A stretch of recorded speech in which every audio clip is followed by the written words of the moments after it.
So in this section, we introduce the principles of link state routing through OSPF. OSPF is an interior gateway protocol, or IGP, designed for IP networks that is founded on the principles of link state routing. The link state behavior provides many alternative advantages for medium and even large enterprise networks. Its application as an IGP is introduced along with information relevant to the understanding of OSPF convergence and implementation for supporting OSPF in enterprise networks. So upon completion of this section, it is generally expected that trainees will be able to explain the OSPF convergence process, describe the different network types supported by OSPF, as well as successfully configure single area OSPF networks. OSPF is a form of dynamic routing protocol that is classified as a link state routing protocol, which generally refers to the typical role that a router will play for each link it is connected to, as opposed to having a single role that applies to all links. As a dynamic routing protocol, OSPF includes a vast number of improvements over RIP.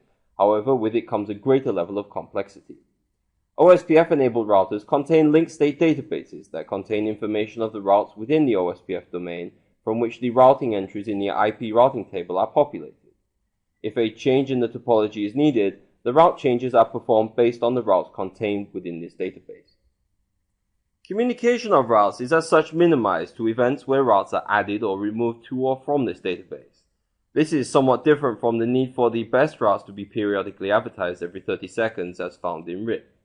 With OSPF, a one-time update of all routes is made that the router uses to determine from its own perspective the best path to each network. This behavior also allows for rapid convergence in the event of link failures, since the information needed to determine a new best path is already present within the OSPF link state database of the router. The calculation of a new best route relies on greater use of router resources, however. The protocol is also considered hierarchical, which allows for a greater level of scalability, but also is capable of operating over other protocols, such as a protocol known as MPLS, that helps to bridge the communication of the same OSPF autonomous system over geographically dispersed locations. Routing decisions are based on a more accurate metric system that does not only consider distance, but also the factor of link capacity, which determines how much data can be transmitted per second. The convergence of an OSPF network requires that all routes be known, from which decisions about the best path for each network are determined. This information is collected from neighboring routers when routers become active within the OSPF domain. Advertisements similar to those seen in RIP are used and are referred to as link state advertisements, or LSA. These are used to carry the route information to the neighboring routers. The information received is stored within a link state database within the receiving router. Once the link state database is populated with the known routes of all routers within the OSPF domain, an algorithm known as the shortest path algorithm, and at times referred to as Dijkstra's algorithm after the man who discovered the formula, will be used to calculate the best path to each network, with the router in question acting as the root location in each case. These best routes are then used to populate the IP routing table. If a best route fails, the router will return to the link state database and recalculate a new best path, which invariably takes up system resources but greatly speeds up the convergence process. Each router active within the OSPF domain must be assigned a router ID that is used to uniquely distinguish the router. This router ID is a 32-bit value that can be manually configured or represented by an existing IP address within the router. The highest address present in the router will be taken as the router ID, any loopback address will be primarily used, and the address of a physical interface used in the absence of a loopback address. Manual configuration of the router ID, however, is generally recommended. The physical topology of an IP network has a large impact on the way in which the network behaves. Networks that operate over Ethernet are considered by OSPF to be broadcast networks, and will therefore apply a certain mode of operation specific to broadcast networks, of which we shall look at in more detail later in this section. Any OSPF network formed over Ethernet will therefore automatically assume the broadcast OSPF network type. We can also consider the case of where a network is formed solely between two devices in what is generally understood to be a point-to-point form of network. In this instance, we generally find where Ethernet is used, the broadcast network type is again applied by default, following the general rules as we have just seen. Where dealing with serial, however, we find that the adopted OSPF network type is set as point-to-point by default. Serial networks support data link operations through protocols such as PPP and HDLC, for which the point-to-point network type is applied, regardless of which serial-based link layer protocol is used. There are some additional legacy network types that are also supported by OSPF that operate over legacy link layer protocols such as asynchronous transfer mode or ATM and frame relay. These represent the underlying protocols for networks like those we see here, involving special frame relay or ATM switches. Communication is built over circuits that represent a connection between two endpoints, similar to the form of connection made during telephone calls. Two forms of OSPF network type may exist in these cases, such as non-broadcast multi-access or NBMA and point-to-multipoint. The point-to-multipoint network type behaves similar to a point-to-point network. However, each point-to-point circuit represents a separate network with separate addressing. The NBMA network type, however, operates in a similar manner to a broadcast network, although it's not a true broadcast network. Communication is in fact unicast, but replicates the packet and forwards the replicated packet to support multi-access type network behavior. In all broadcast networks, a router is assigned as a designated router to manage communication of routing information, and we see this also occurring within NBMA-based networks. The establishment and maintenance of the OSPF link state behavior for a given network segment, such as the broadcast network segment that we see here, relies on the election of a router as a designated router for the segment. The purpose of this is to better manage the communication of OSPF packets within the segment. The designated router is supported by a backup designated router in the event that the designated router fails.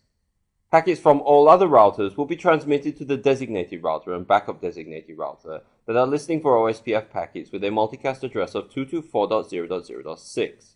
The designated router will be responsible for transmitting these packets back to all other routers that are listening for OSPF traffic with a multicast address of 224.0.0.5. Communication can be understood by the formula of n times n-1 divided by 2, which represents the number of communication flows that exist.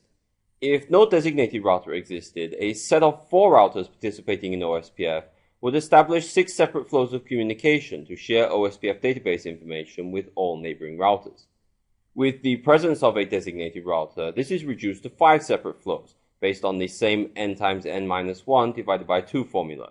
As the number of routers increases, however, the level of effectiveness of the designated router increases also, allowing traffic flows to be optimized.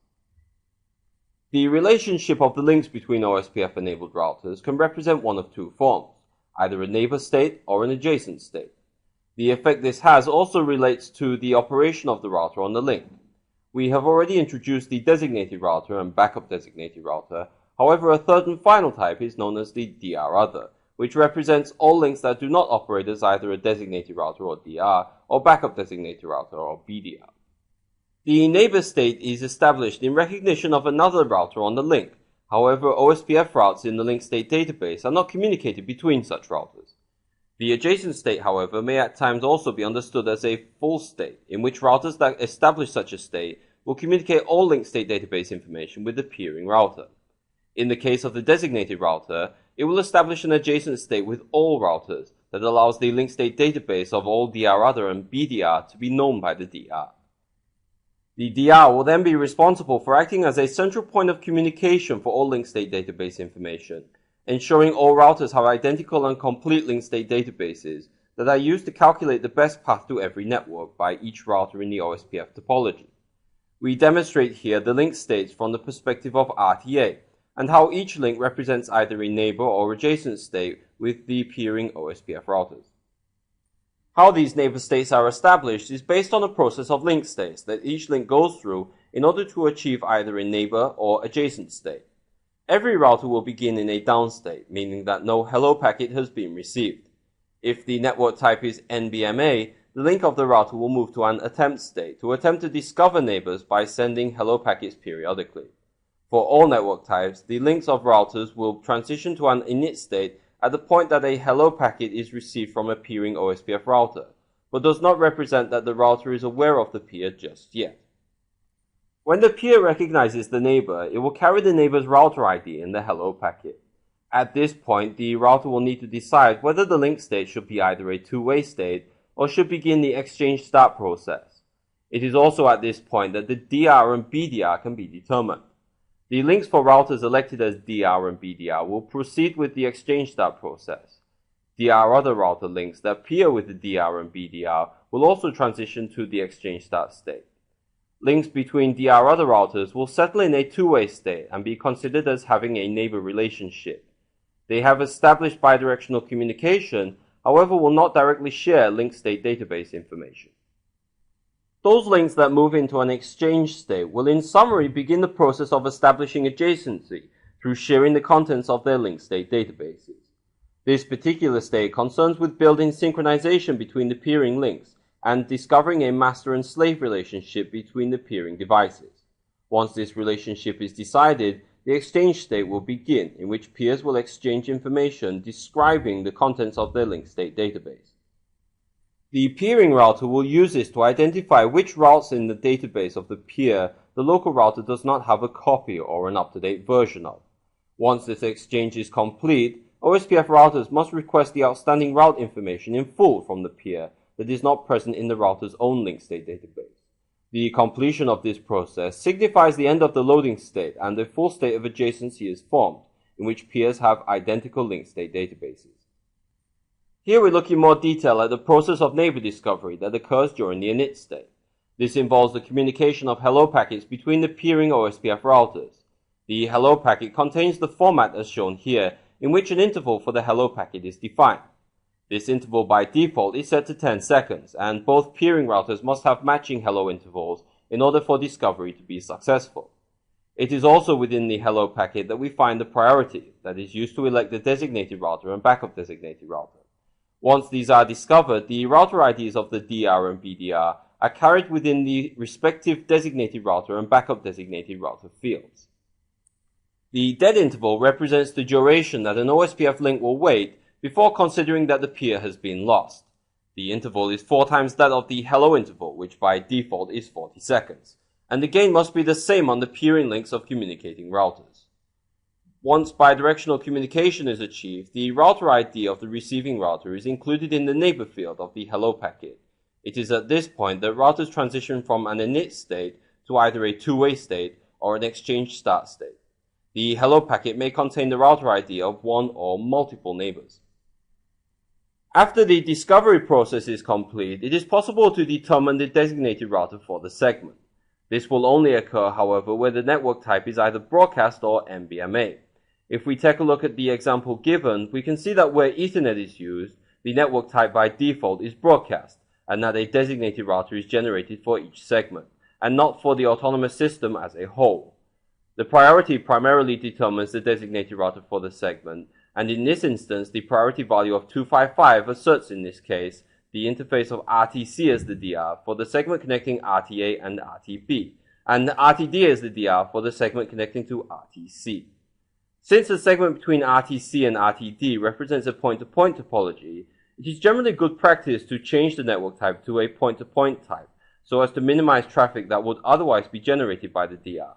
A point-to-point network, if we recall, will not elect a designated router.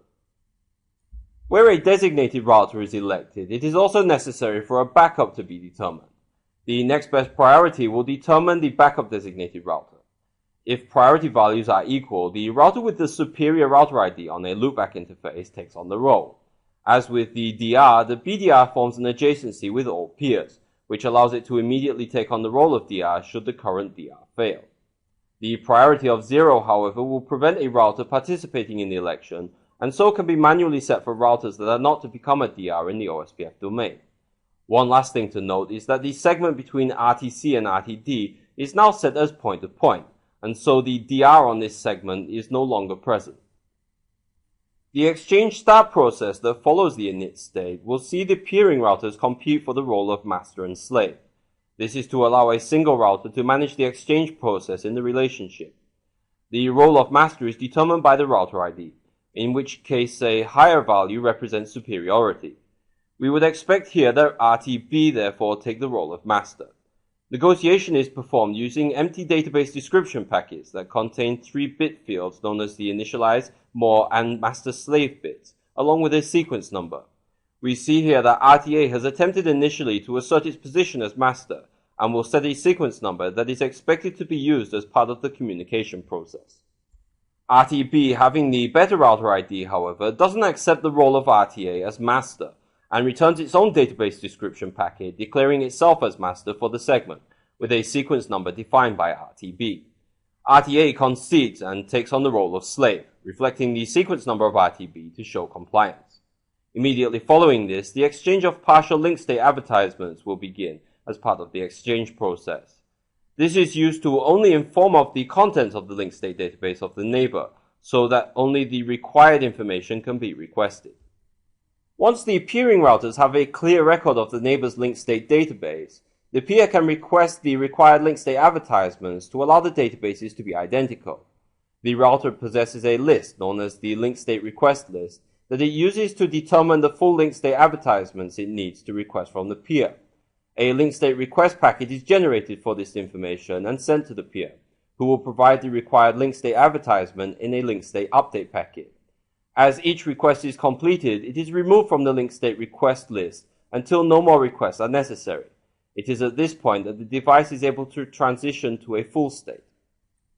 While the RIP protocol was seen as using a metric based on hop count, the OSPF metric is based on a factor of cost, which relates to the bandwidth that the link is capable of supporting.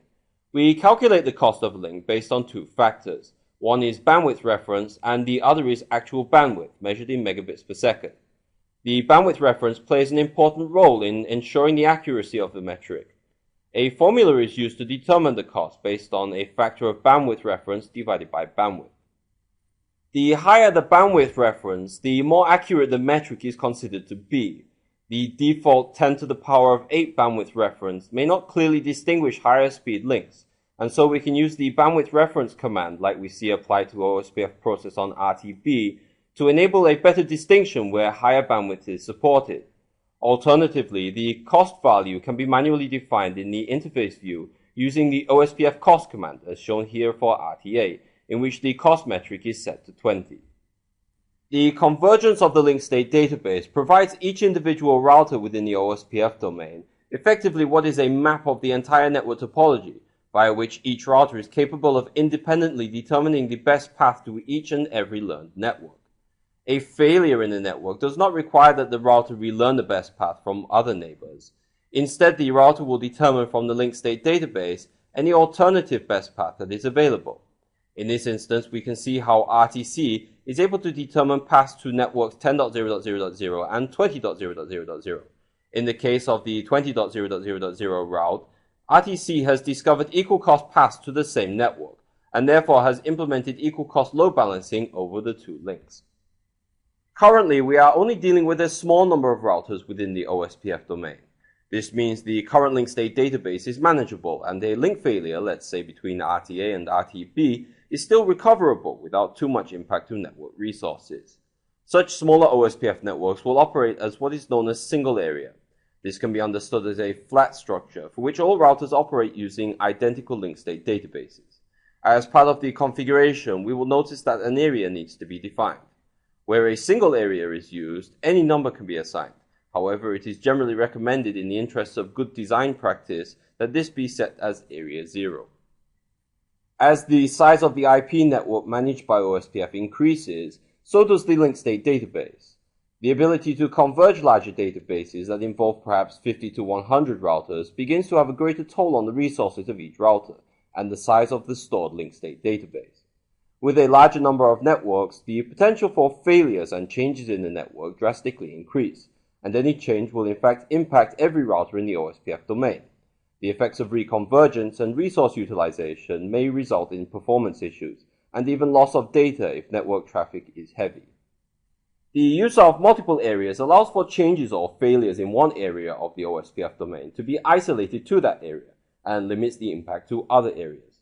It also allows for the link state database to be reduced in size, with routers containing a link state database relevant only to the area in which they are located.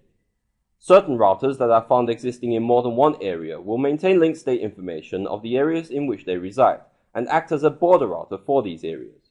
One key point to note is that these OSPF areas operate in a hierarchical manner, for which area 0 represents a form of transit area. This design requires that communication between all other areas traverse area 0, so as to prevent routing loops from forming within the OSPF domain. The establishment of a router as part of the OSPF domain is demonstrated here and requires initially that the OSPF protocol be defined along with the process ID. Separate process IDs will generate separate link state databases, and so it is recommended that the same process ID is used throughout.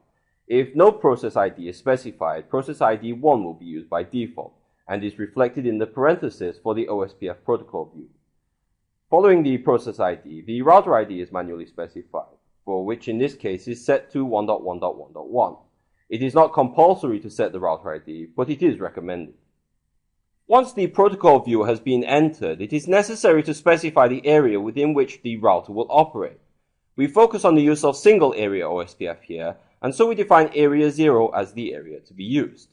The parenthesis will then include the area ID, which is represented as a 32-bit value, similar to the way the router ID is represented.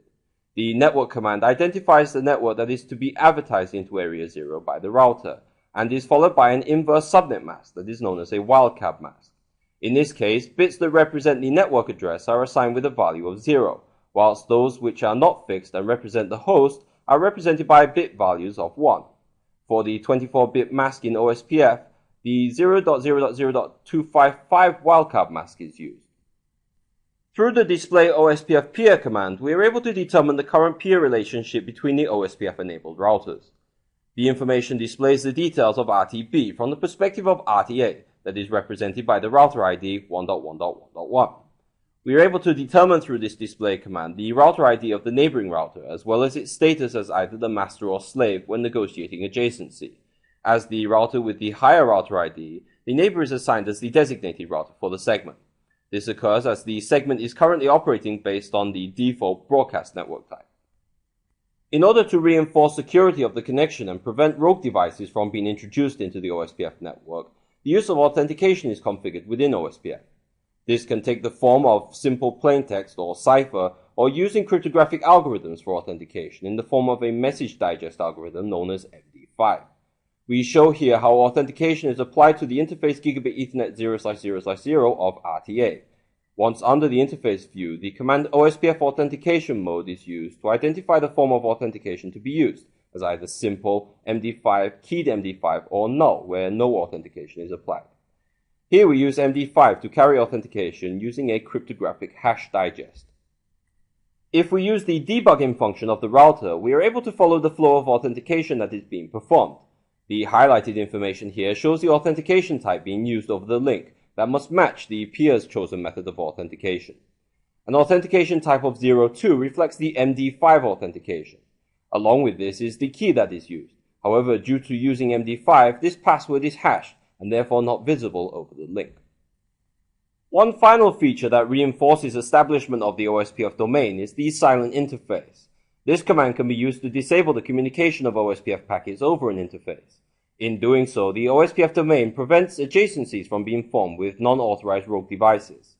This is basically achieved since OSPF hello packets are prevented from transmission over the silenced interface. If we display information for the interface that has been silenced, we find that the interface is operational. However, communication is isolated. Incidentally, we find that the interface is now only able to see itself, and that the state of the designated router is associated with the local interface. More importantly, however, is that we are able to verify the status of the interface as silent by the highlighted silent interface no hello status display. This then brings us to the summary for this OSPF section, which we have a couple of questions here. The first asks, what is the purpose of the dead interval in the OSPF header? Well, we can understand the dead interval as being a timeout mechanism that determines how long an interface will wait before assuming that the neighbor relationship is inactive. Once the dead interval timer expires, the neighbor relationship will be terminated. In a broadcast network, what is the multicast address that is used by the designated router and backup designated router for listening for link state update information? The DR and BDR will listen for updates on multicast address 224.0.0.6. All other routers will use the multicast address 224.0.0.5.